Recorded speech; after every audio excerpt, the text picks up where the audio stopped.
Berasal dari 7 gugatan terkait batas minimal usia Capres-Cawapres, MK hanya mengabulkan 1 gugatan. Di penghujung sidang, MK mengabulkan gugatan soal syarat menjadi Capres-Cawapres berusia paling rendah 40 tahun atau pernah atau sedang menduduki jabatan yang dipilih melalui pemilihan umum termasuk pemilihan kepala daerah. Dengan kata lain, Gibran Raka Buming Raka, putra sulung Presiden Jokowi yang juga wali kota Solo, memenuhi syarat konstitusional untuk menjadi cawapres. Apakah koalisi Indonesia Maju akan segera mengumumkan Gibran sebagai cawapres Prabowo? Bagaimana pula tanggapan dari partai asal Gibran, PDI Perjuangan? Saya akan membahasnya bersama yang sudah hadir saat ini adalah politikus PDI Perjuangan Kapitra Ampera, dan kami masih menunggu kehadiran dari narasumber lainnya untuk bergabung di Prime Time News. Bang Kapitra, selamat sore. Selamat sore. Assalamualaikum warahmatullahi wabarakatuh. Waalaikumsalam, Bang Kapitra. Jadi dari 7 gugatan yang tidak sama tapi serupa, 6 gugatan ditolak tapi 1 terakhir diterima. Dengan kata lain, kader Anda, Gibran, ini bisa untuk maju sebagai cawapres jika betul akan dipasangkan dengan Prabowo Subianto. Bagaimana tanggapan PDI Perjuangan?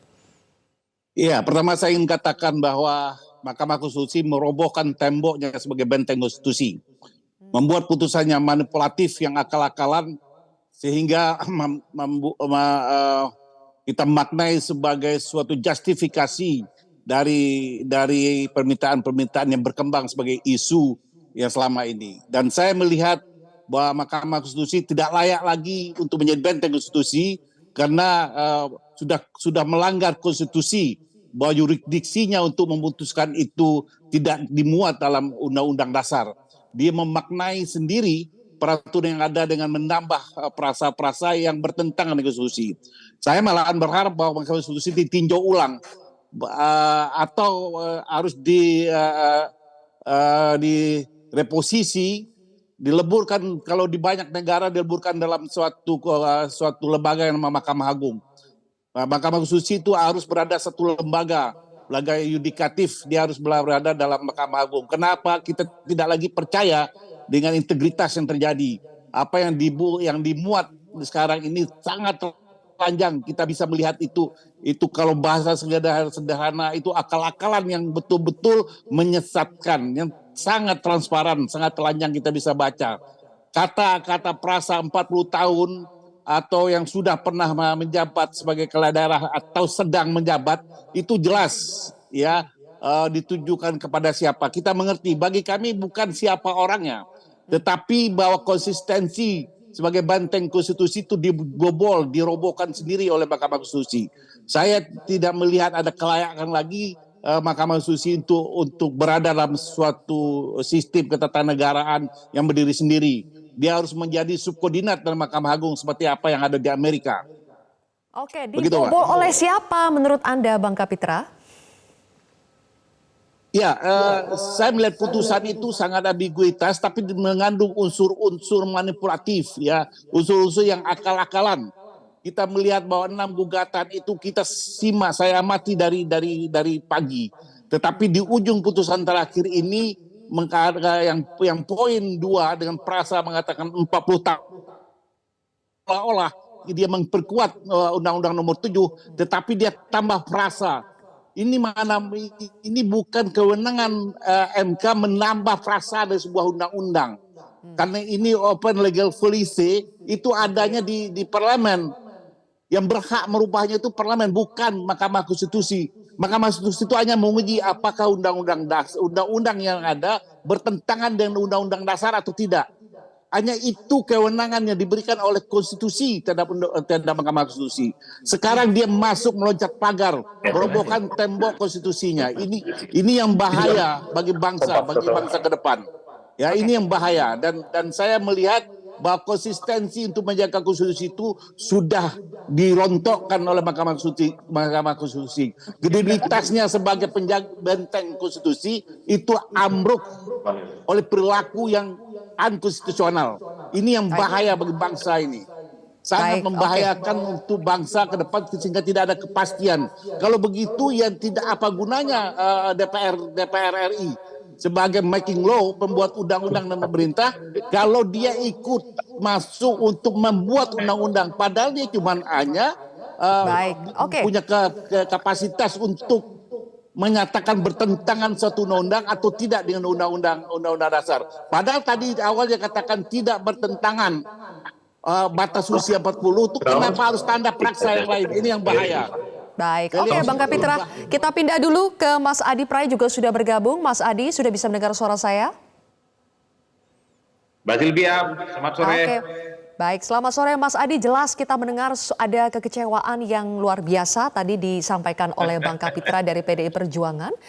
Nah, tapi kalau menurut Mas Adi Pray, apakah alasan-alasan yang dikemukakan MK itu bisa menjustifikasi secara konstitusional atau memang tidak bisa ditepis aroma politisnya? Substantif tentu Silakan, Mas bagus Adi. ya, karena halo. Baik, dilanjutkan Mas Adi. Ya, halo Silvia.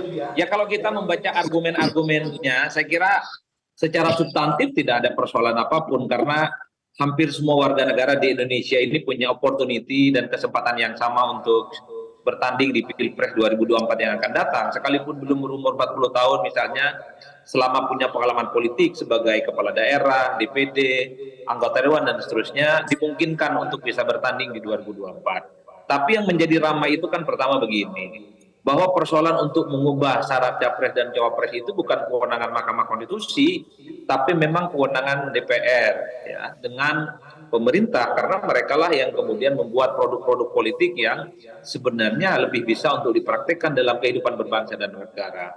Nah yang kedua yang menjadi ramai itu kan sebenarnya judicial review ini kan sebagai upaya untuk meloloskan langkah politik kelompok dan pihak tertentu gitu ya untuk bisa bertanding di Pilpres 2024 yang akan datang, bukan yang lain. Kalau mau win-win solution sebenarnya Mahkamah Konstitusi hari ini ketika memutuskan sekalipun 40 tahun itu tidak genap umurnya tapi pernah sebagai kepala daerah misalnya, berlakunya bukan untuk 2024 tapi berlakunya untuk 2009. Jadi publik berpikirnya keputusan MK ini bukan untuk jangka pendek, bukan untuk kepentingan politik tertentu, tapi untuk kepentingan keseluruhan bangsa dan negara. Inilah yang kemudian menebalkan keyakinan bahwa seakan-akan memang semuanya ini adalah by design. Keputusan MK, kemudian ada pihak tertentu yang kemudian bisa bertanding di 2024. Nah, dalam konteks itulah kemudian keramaian dan huru-hara politik itu terjadi. Yang ketiga, tentu teman-teman PDIP seperti Bang Kapitra layak marah ya. Ini bukan soal Mahkamah Konstitusi yang mengabulkan judicial review, tapi ini kan soal bagaimana kemungkinan Gibran Rakabuming Raka yang merupakan salah satu terbaik teman-teman PDI yang saat ini wali kota Solo, sangat mungkin akan berhadapan-hadapan dengan Ganjar Pranowo di Pilpres. Kita lanjutkan lagi ya Mas Adi dan juga Bang Kapitra. Mohon maaf karena kita harus jeda terlebih dahulu untuk mengikuti azan maghrib. Oleh karena itu, terhadap calon presiden dan wakil presiden yang berusia minimal 40 tahun tetap dapat diajukan sebagai calon presiden dan wakil presiden. Memang kemudian ada beberapa nama mengerucut dari perwakilan berbagai empat daerah yang nantinya akan diputuskan bersama-sama. Ya, kita senyum-senyum. Kita senyum-senyum. Kasih tiket, dikasih pangkat merah, kasih keistimewaan. Kalau warga tidak mau memilih, itu saya pasti akan kalah.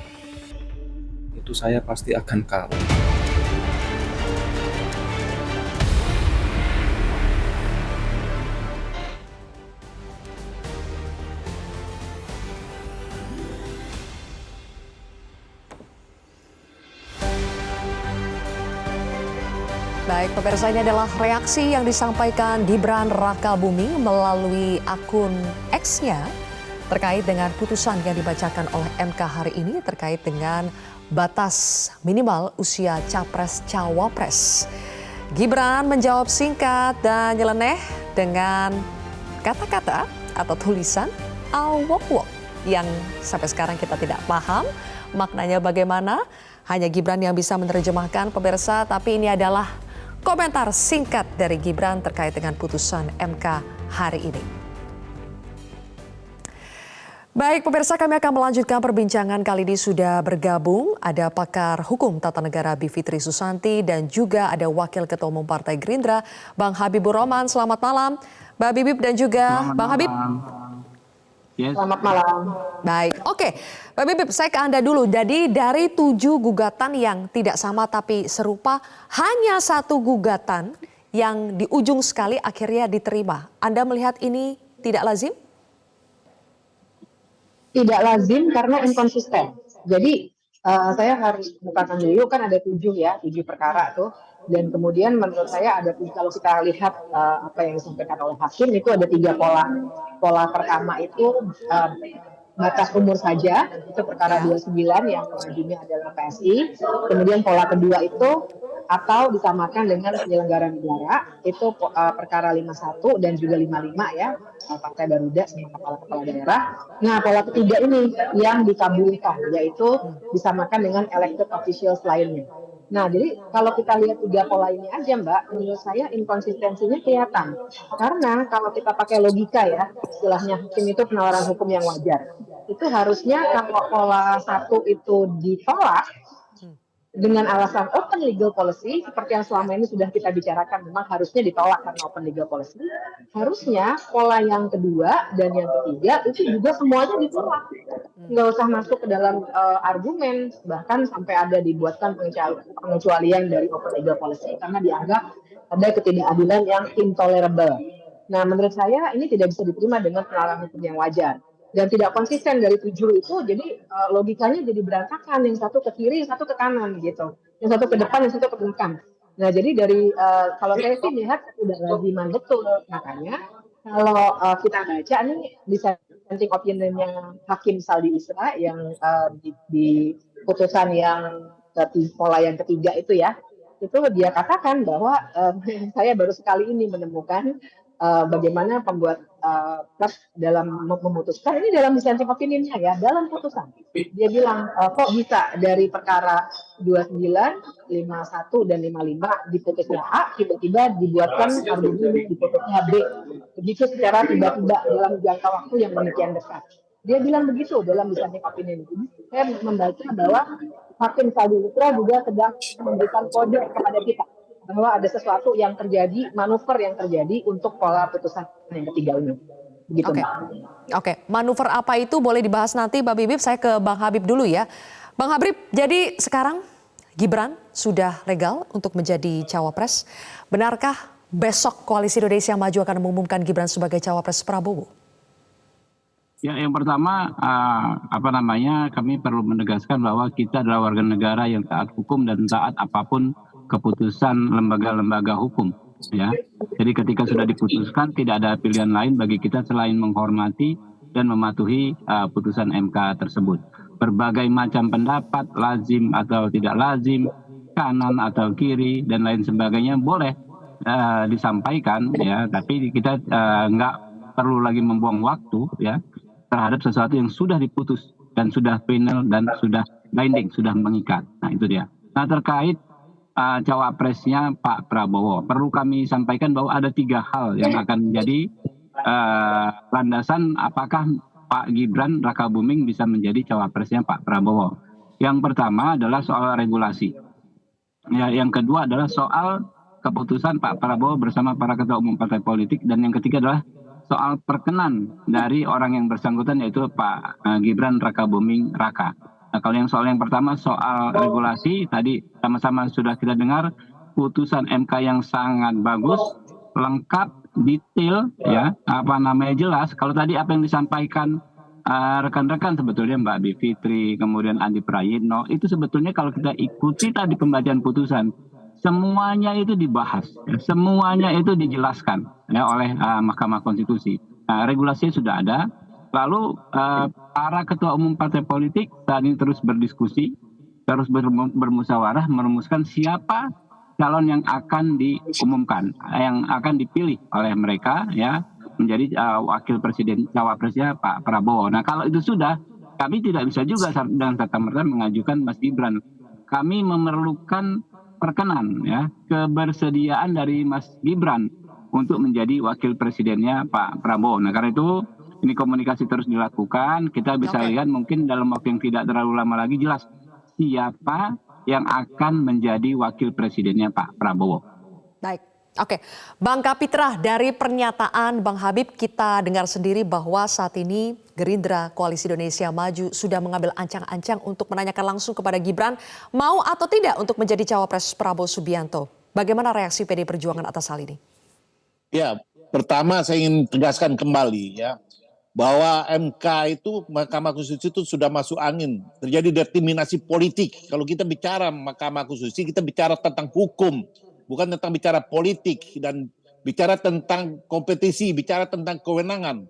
Kewenangan ini excessive of power, bahwa MK itu melampaui kewenangannya. Dia tidak punya kewenangan untuk merubah frasa itu, merubah kalimat dalam undang-undang. Ada yang ambiguitas yang kita lihat bahwa batas 40 tahun seharusnya itu titik ya, tetapi dibukakan jalan keluar yang sangat inkonstitusional. Bahwa ada dari mana undang-undang pernah menuliskan itu dan dari mana itu bertentangan dengan undang-undang dasar ya, karena katakan telah pernah atau sedang menjadi kepala daerah itu tidak pernah termaktub. Lalu kapan kewenangan diberikan oleh konstitusi kepada Mahkamah Konstitusi untuk bisa menambahkan itu? Dia hanya mengatakan itu melanggar undang-undang dasar atau tidak. Itulah yang seharusnya dijadi pedoman. Saya melihat ada something wrong di sini ya, ada perampokan hukum yang dideterminasikan oleh politik ya. Ini tidak layak untuk kita pedomani. Kita bukan bangsa bebek. Apa yang dikatakan ini sudah final, no.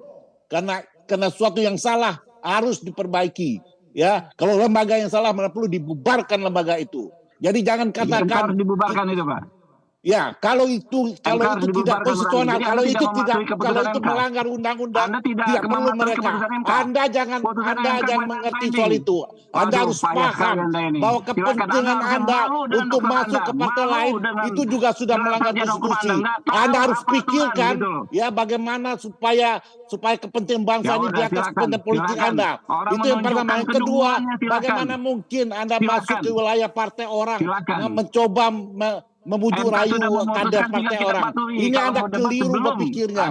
Keliru bagaimana merebut kekuasaan. Kekuasaan itu harus direbut pakai etika dan moral. Bukan direbut dengan segala cara dan menghalalkan segala cara. Ini bahaya untuk demokrasi dan bangsa ini ke depan. Itu harus Anda pahami itu. Ya. Dan kedua jawaban soal apa? Ya, jawaban soal yang kedua. Ya, bagaimana mungkin Anda bisa memujuk rayu kader orang lain, Bapak-bapak, partai lain. Apakah kalian tidak punya kader lain, kader sendiri? Kenapa harus mengambil? Tampaknya ini juga dampak dari putusan, dampak negatif dari putusan MK ini sudah jelas terlihat, Mas Adi, di layar kita. Bang Kapitra dan Bang Habib sudah tidak bisa lagi saling berselisih. Apakah ini adalah tanda-tanda yang tidak bisa dihindari, Mas Adi, bahwa memang ini Gerindra Koalisi Indonesia Maju akan segera menarik garis lurus berperang dengan PDIP? Halo? Mas Adi Prai? Ya. Ya. Pak Kapitra itu istighfar dulu, Pak. Pak Kapitra. Ambil uduk dulu. Ya, Mas Adi Prai, silakan. Iya sana kau.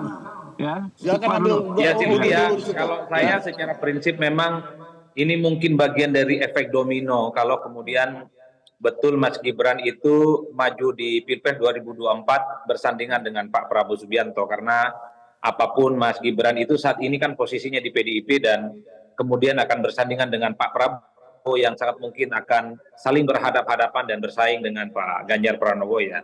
Jadi itulah yang saya dalam berbagai kali kesempatan ketika diundang ke Metro TV agak sulit misalnya membayangkan politik di 2024 itu guyup, Pilpresnya itu adem dan damai kalau masih ada istilah-istilah seperti yang disampaikan oleh Bang Kapitra yang membajak partai yang lain gitu dengan cara-cara yang tidak demokratis dan seterusnya. Ini yang menurut saya implikasi dari kenapa MK itu sejak beberapa hari ini begitu banyak disorot oleh publik. Supaya MK itu memutuskan keputusan yang sebenarnya tidak terlampau berdampak secara politik yang kemudian bisa menimbulkan yang dimana ini akan memanaskan suhu politik menuju di 2024 ya. Saya kira suhu politik ke depan pastinya akan sedikit naik gitu, apalagi misalnya betul dalam sehari 2 hari ini Gibran diumumkan sebagai kandidat calon wakil Pak Prabowo Subianto. karena apapun PDIP khususnya dalam konteks ini merasa dirugikan. Halo, Mas Adi Pray. Iya, gimana Mbak Sylvia? Oke, Mas Adi Pray. Oke, dikabulkan ya, tapi menurut Anda apakah sudah pasti direstui, baik itu oleh kekuasaan, baik itu oleh anggota Koalisi Indonesia Maju untuk menjadi cawapres? Apakah sudah pasti direstui menurut Anda? Kalau saya tidak punya akses langsung untuk bicara kepada kekuasaan ataupun dengan Mas Gibran ya Mbak, tapi kalau kita merangkum dari pembicaraan publik, pembicaraan kelompok-kelompok para aktivis politik, ya mereka semua hakul yakin bahwa Mas Gibran sepertinya akan menyatakan siap untuk bisa maju di 2024 berpasangan dengan Pak Prabowo Subianto. Keyakinan ini juga didasarkan pada keyakinan bahwa Mahkamah Konstitusi akan mengabulkan soal terutama frasa yang mengatakan pernah atau sedang berpengalaman sebagai kepala daerah sebagai pintu masuk supaya Gibran yang awalnya tidak memenuhi syarat untuk bisa maju, untuk bisa bertanding di Pilpres 2024. Jadi ini adalah momen peristiwa politik yang sebenarnya sangat mudah untuk diurai, untuk meneguhkan keyakinan-keyakinan publik bahwa apa yang terjadi di MK hari ini sebagai upaya untuk merayu Mas Gibran yang awalnya tidak memenuhi syarat untuk bisa maju. Oleh karena itu, maka kita bisa menyaksikan ke depan pastinya ada persaingan politik yang agak sedikit lumayan ini, terutama teman-teman PDIP dan Gerindra, karena apapun sampai hari ini Gibran itu adalah kader PDIP yang rasa-rasanya harus siap bertanding dengan Pak Ganjar yang juga notabene-nya kader PDIP yang sudah diputuskan secara aklamatif sebagai kandidat Pilpres di 2024. Ya, sampai hari ini Gibran Raka Buming Raka masih berbaju merah, berbaju PDIP. Apakah Gibran akan segera berganti baju dengan warna yang lain? Kita akan bahas lagi pemirsa usai jeda, tetaplah bersama kami di Prime Time. And abolish restriction. Kami lanjutkan lagi pemirsa.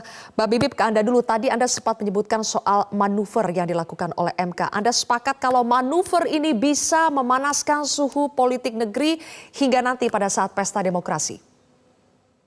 Sangat bisa. Halo Mbak Bibip. Mbak, bahkan antara pembicara dalam acara ini begitu. Jadi kalau misalnya pertanyaannya, jadi manuver apa sih yang tengah terjadi? Sebenarnya Mbak Bibip, halo. ya kan pertama kita apakah masih bisa nyambung? Masih bisa. Benturan kepentingannya itu terbaca dari kita mesti lihat pertama siapa yang diuntungkan langsung oleh perkara-perkara ini. Dan yang kedua juga kita harus lihat bahwa dalam perkara 90 ini yang dikabulkan sebenarnya ditulis tuh katanya pemohon mengidolakan Gibran. Jadi sebenarnya dalam konteks itu kita bisa membaca ada benturan kepentingan yang langsung kelihatan. Nah, tapi saya juga ingin ikut mendebat Pak Habib tuh tadi kan katanya ya sudahlah ini sudah final. Betul, sudah final. Tapi kan kita punya tanggung jawab untuk menerangkan yang seterang-terangnya kepada publik. Dan kita harus sampaikan juga bahwa ini final tapi putusannya tidak bulat loh Mbak. Ada 3 yang mengabulkan, tapi ada 4 yang dissenting opinion dan ada 2 yang concurring opinion. Artinya sebenarnya ini sangat tipis pengambilan putusannya ini. Dan tentu saja bagaimanapun ini final dan mengikat, itu saya setuju. Tapi kan artinya kita harus memberi penjelasan yang terang bahwa sebenarnya manuver itu dicoba diungkapkan oleh salah satu hakim yang memberikan dissenting opinion. Dan ini yang juga harus kita sampaikan kepada publik. Jadi jelas bahwa ternyata ada indikasi betapa politisnya putusan-putusan yang dibacakan pada hari ini. Itu juga kita tidak bisa tutup mata ya, tidak bisa kita hanya dengan pandangan yang legalistik hanya bilang oke, pokoknya kita turuti. Padahal sebenarnya secara substansi putusan ini bermasalah dan sebenarnya ini nanti akibatnya buruk sekali buat pemilu kita dan buat Mahkamah Konstitusi. Jangan lupa Mahkamah Konstitusi sudah mulai diridicule, diolok-olok, padahal nanti dia yang akan memutus sengketa hasil Pilpres. Dan kalau misalnya legitimasinya sudah tipis, kepercayaan masyarakat sudah sangat rendah, sudah diolok-olok sedemikian rupa, sebenarnya bisa berbahaya buat demokrasi kita. Ini juga diterangkan pada publik.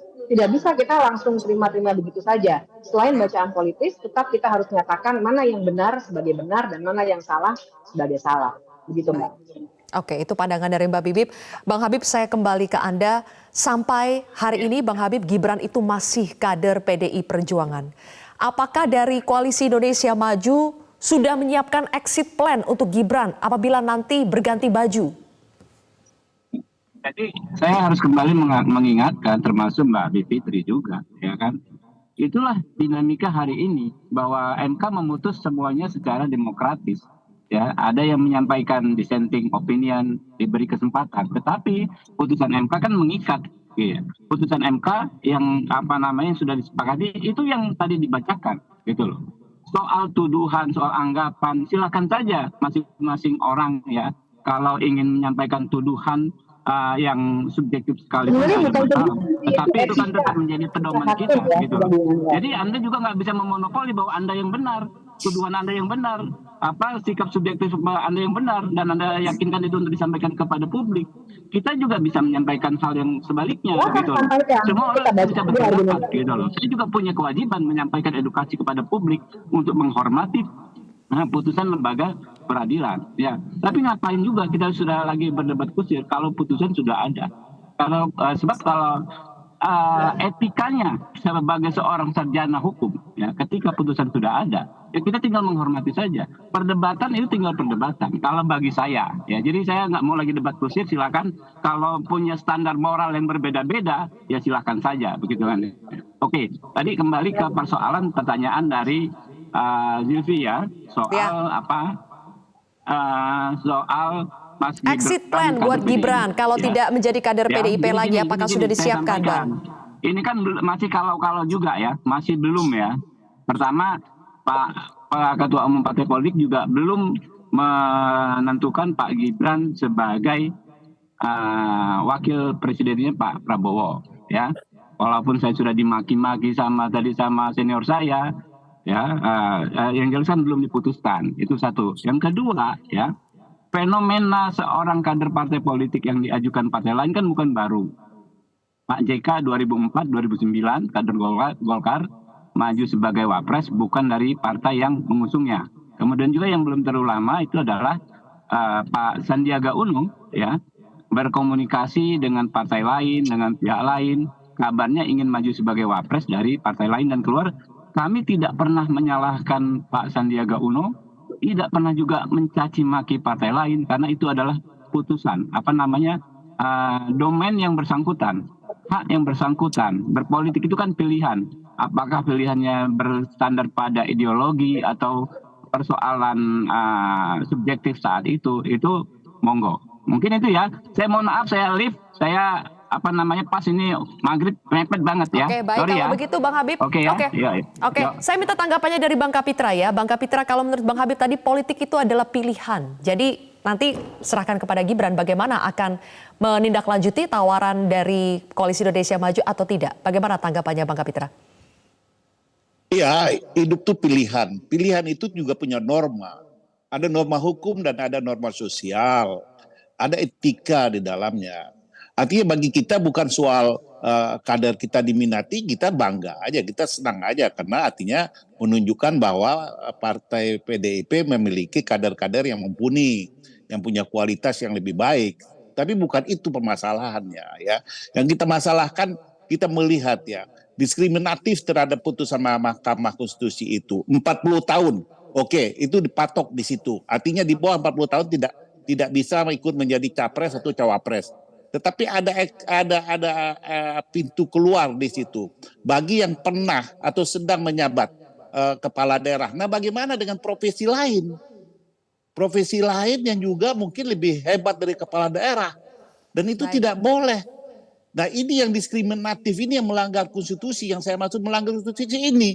Jadi ambiguitas kelihatan betul. Itu putusan akal-akalan, putusan manipulatif. Ya, kalau mau dipatok betul 40. Kalau tidak diloskan betul dari umur 17 atau 21 bagi semua profesi.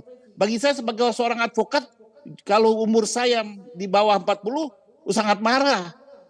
Karena apa? Ada diskriminasi. Masa negara memberikan diskriminasi terhadap warga negara yang lain padahal kewajibannya sama?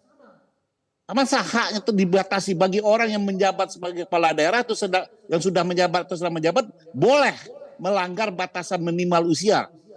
Tapi bagi kami yang bukan kepala daerah tidak boleh. Itu kan sangat tidak fair, tidak adil. Oke. Bagaimana kita bisa mempedomani putusan seperti ini? Ya, terlepas tujuan putusan itu ditujuan atau diorder untuk siapa, itu bagi saya tidak menjadi substansi. Tapi keputusan yang tidak melahirkan ketidakadilan ini, summa justitio summa innovio. Ketidakadilan tertinggi terletak pada ketidakadilan. Ini yang menyentuh amarah, menyentuh common sense saya. Ya, ini tidak dapat diterima. Terlepas saya tidak peduli dengan cawe-cawe politik yang terjadi. Ya, tetapi saya sangat peduli sebagai warga negara. Ya, sebagai orang yang belajar ilmu hukum dari setelah 1 sampai setelah 3, ini saya merasa terludahi oleh putusan seperti ini. Baik, sikap Anda sudah kami tangkap, Bang Kapitra. Baik, terima kasih. Saya akan berikan kesempatan lagi untuk 2 narasumber terakhir saya sebelum ke Mbak Bibip terakhir. Mas Adi dulu, singkat Mas Adi, menurut Anda Gibran akan nekat meninggalkan PDIP atau PDIP yang beraksi duluan untuk melepas Gibran? Mas Adi, audionya belum dibuka? Saya kira potensi keduanya masih sangat mungkin, bahwa kalau pun toh PDIP tidak segera memberikan sanksi misalnya kepada Gibran kalau betul maju di 2024, maka sangat mungkin pula Mas Gibran lah yang akan berganti warna. Itu kan sudah menjadi konsumsi publik, menjadi konsumsi begitu banyak para aktivis demokrasi ya. Jadi sebenarnya kita tinggal menghitung hari ini Mbak, bahwa Gibran akan segera diumumkan dan akan berdampingan dengan Prabowo Subianto. Semuanya jelas dan terang benderang. Semua ini terkait dengan Mas Gibran, anaknya Pak Presiden yang potensial maju di 2024 dan akan berhadap-hadapan, saling berkompetisi dengan kader PDIP yang lain, namanya Pak Ganjar Pranowo. Saya kira di situ titik gempa politiknya itu. Gempa politik. Oke, Mbak Bibip, terakhir tadi Menko Polhukam Mahfud MD mengatakan kurang lebih intinya ya mau bagaimana lagi harus move on. Tadi Bang Habib juga mengatakan demikian. Gibran pun mengatakan ya pada akhirnya rakyatlah yang akan menentukan. Bisakah kita move on secepat itu dengan alasan tadi? Menurut saya sih tidak bisa ya, karena ini buat saya dampaknya, kerusakannya pada tata negara kita itu sebenarnya sangat besar. Tadi dalam konteks MK tadi, saya kira legitimasi MK ini akan semakin dipertanyakan dan perlawanan-perlawanan, walaupun kita narasinya kan begitu ya, harus bisa diterima dan lain sebagainya. Tapi kan yang namanya keliru dan politisasi itu tetap harus dikemukakan, dan itu yang sedang dikemukakan oleh banyak sekali kalangan masyarakat sipil. Dan ini sebenarnya berbahaya. Ini membuat bola panas terus-menerus bergulir, tidak hanya berhenti di soal Gibran mau atau tidak, koalisi mau mengajukan atau tidak. Tapi masyarakat sipil juga bergolak, karena sebenarnya bahkan pada masa Orde Baru pun ada juga nepotisme tapi tidak menggunakan lembaga yudikatif. Nah ini sudah menggunakan lembaga yudikatif. Jadi kerusakannya sangat luar biasa. Jadi kalau saya sih tidak menyarankan untuk move on dalam arti kritik terhadap putusan Mahkamah Konstitusi ini tetap terus-menerus harus digaungkan. Mungkin kita tidak bisa mengubah karena begitu aturan lainnya, tapi eksaminasi putusannya, kemudian kritiknya, kemudian pengungkapan aktor yang terlibat, bahkan konflik of interest dan pelanggaran etika dari Ketua Mahkamah Konstitusi, menurut saya tetap harus dibicarakan. Jangan sampai ini menjadi kebenaran yang baru. Gitu. Ya. Jadi ini beyond Gibran atau tidak Gibran. Ini adalah soal masa depan demokrasi kita, Mbak. Baik, terima kasih Mbak Bivitri Susanti, kemudian juga Mas Adi Prayitno dan Bang Kapitra Ampera. Terima kasih sudah bergabung bersama kami di Prime Time News hari ini. Jelajahi cara baru mendapatkan informasi. Download Metro TV Extend sekarang.